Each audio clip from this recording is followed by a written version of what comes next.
చూపిస్తాబాక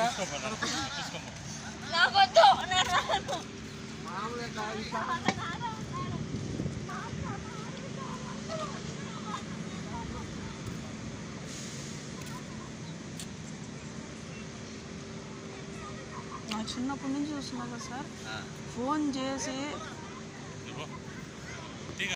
పొద్దుటి నుంచి railway station మీద బిడ్డను పెట్టుకొని కూడు నీళ్లు లేకోకుండా ఇంతగా బాధపడతా అంటే TV9 వాళ్ళు వచ్చినారు, TV5 వాళ్ళు వచ్చినారు, NTV వాళ్ళు వచ్చారు, మా సమస్యలు తెలుసుకున్నారు, వీడియోలు తీసుకున్నారు, పోయినారు సార్. ఇప్పుడు అప్పుల వాళ్ళు వచ్చి మమ్మల్ని హింసిస్తా ఉంటే రైల్వే స్టేషన్కి వస్తున్నాం మేము, మా అప్పులు మాకు కట్టండి అంటున్నారు సార్.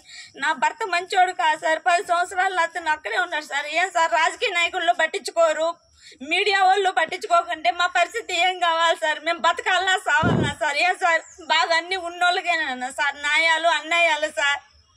10 సంవత్సరాల నుంచి తిరుగుతున్నాను సార్. నేను కోర్టు చుట్టుకారం, పోలీస్ స్టేషన్ చుట్టుకారం, న్యాయం న్యాయం న్యాయం అని చెప్పి ఒక్కరు కూడా న్యాయం చేయలేదు సార్. కుక్క కన్నా ఒక పూట అన్నం దొరుకుతుంది, నాకు అది కూడా దొరకలేదు సార్.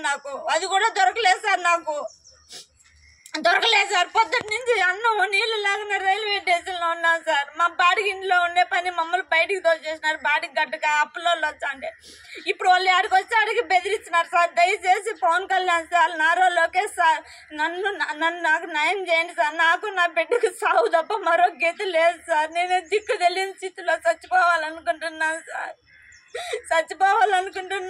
నేను కడప జిల్లాలోని మరిన్ని వార్తా విశేషాల అప్డేట్స్ కోసం మా SCN న్యూస్ ఛానల్ను తప్పకుండా చూడండి.